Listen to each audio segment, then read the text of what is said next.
Modern Money Primer Blog number 13, Responses by L. Randall Wray. Thanks for the comments, which were very tightly focused on gold and gold coins. I want to reiterate my summary. Gold coins are not an example of a commodity money, such as the seashells supposedly chosen by Friday and Crusoe. Rather, they were a fiat money, government IOU, that happened to be stamped on precious metal. These coins almost always circulated far above the value of the embodied metal. However, that value set a minimum below which the coin's value could never fall. That proved handy when a crown was overthrown or when the coin circulated beyond the crown's reach. I argued it is not a coincidence that the gold standard, precious metal coins, mercantilism, wars of foreign conquest, and internecine European wars evolved together. The rise of the modern state, with its ability to conscript warriors and enforce taxes, made all of that oh so medieval. Precious metal coins were banished to the dustbins of history. Yet today's gold bugs want to bring it all back. Presumably, they love the outfits. Anyone for the Society of Creative Anachronism? You too can wear tights and pursue damsels in distress with all the accoutrements. Okay, more seriously, on to the questions and comments. Question 1. It appears that markets do behave as if gold is money. Is this irrational? Does it reflect rational concern with the stability of fiat money? What is gold if it's not money? Is all this speculation just a greater fool theory? And what determines the price of gold anyway? Answer. All good questions. First, let me remind you that gold is only one of 25 commodities going through a tulip bulb type speculative hysteria. Indeed, since 2004, we have lived through the greatest commodities bubble in human history, bar none. Please see my Levy Institute piece. Now, you will notice the date, 2008, and you might think it is all outdated. From 2004 to 2008, we had the previous all-time biggest bubble. Then Lieberman and Stupak initiated an investigation into Goldman Sachs. Oh, you know, it had to involve Goldman.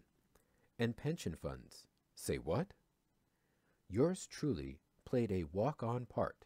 I worked behind the scenes with their staffs. I was the only economist they could find willing to say, it is not supply and demand. It never is, and butlers never commit the murder either. I wrote the piece. You can read it at their invitation.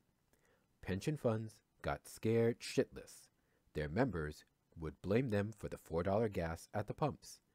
They pulled 1/3 of their funds out. Commodities prices collapsed. Remember, oil fell from approximately $150 to $49 a barrel? Then the financial crisis and the government deficit hysteria and Frank Dodd and all manner of other diversions diverted Congress's eye away from the ball. Given that real estate was no longer a good speculative cakewalk, Goldman induced pensions and other managed money back into the commodities. And there you go, $4 gas. They boomed, they bubbled, they exploded, the mother of all tulip bulb hysterias.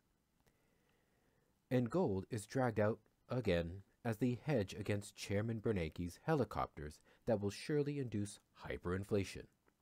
If there was ever a sure bet, the bet against U.S. inflation has got to be it. But that is a topic for another day. The gold shoe will drop. Remember, inflation-adjusted gold is still below 1980 levels. Gold has never been a good investment against inflation. It is a purely speculative bet because gold has no inherent return. Sure, it is somewhat limited in supply and industrial demand, as well as the demand for bright shiny stuff to attach to bodies grows. But still, like all other commodities, it suffers from a dangerous predicament. mining technologies improve. Okay, maybe not enough to halt rising nominal prices over time, but enough to make gold a sucker bet. Besides, governments have locked a huge portion of the world's gold supply behind bars. They can let gold out anytime they demand, well please, for good behavior, or just to screw the gold bugs. Whether they will is all political. Betting on politics is a fool's bet, too. Our gold bug in chief, Greenspan, has been put out to pasture. Don't count on Bernanke-Geithner team to continue to boost gold prices. I won't go into the rumors that Greenspan helped to stabilize gold prices using the President's Stabilization Fund. Yes, the same one apparently used to bail out Eurobanks so that the money market mutual funds wouldn't bust the buck, as that is a bit too close to UFOs and alien abduction. But I can report that reputable commodities markets experts believe it. The point is that gold is a tiny market and governments are big players. Remember silver? A bigger market than that the Hunt brothers managed to almost corner? Those were two Bush W-like cowboy offspring of a Texas oilman. Do you really want to bet that the world's central bankers have the interests of gold bugs at heart as they make decisions about the proper price of gold? The U.S. government crushed the Hunt brothers as if they were ants. End of silver boom. So, no, gold is not money and never has been money. It is a commodity, like tulip bulbs. Remember, what happened with tulip bulbs? Think USB drive sticks. They multiplied, production costs fell, prices collapsed, everyone sold, sold, sold. Yes, central banks will end up with egg on their faces. For most of them, it will be no worse than the Fed's purchases of toxic waste mortgage-backed securities, MSBs, paper losses covered by Treasury. If you've got some unused gold, sell it now. You will never regret the decision. Disclaimer, I do not provide investment advice. If you want investment advice, go to Goldman. They can professionally advise you how to lose your life's earnings. To them.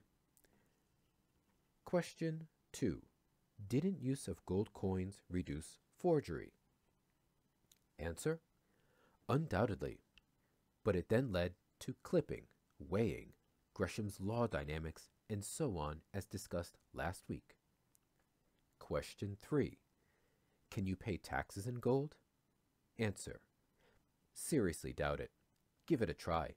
But I'll give you $32 an ounce, and you can use the dollars to pay your taxes. Ship it to me, care of UMKC. Better insured. And yes, a dollar is always worth a dollar in tax payment. Much better than gold. You know what? You never know what that will be worth when it comes time to pay. So ship gold today. Question 4. Was crying down coins inflationary, or did it lead to hoarding and thus was deflationary? Answer: as discussed, there would be some Gresham's law dynamics. You hoard heavy coins and push the light ones in payment. Any coins cried down would be pushed, not hoarded. At the public pay offices, where you paid fees, fines, and taxes, you would experience inflation, deliver more coins to pay your tax debt. From what I understand, the impact on prices in markets would not be quite one-to-one. In other words, prices would not necessarily rise fully to take account of the lower value at the public pay offices. But I would say that these historical reports are not conclusive. Still, we can surmise that the coins that were cried down probably would fall in value, so we'd see some market price inflation in terms of these coins, and velocity of them would probably increase as everyone tried to offload them.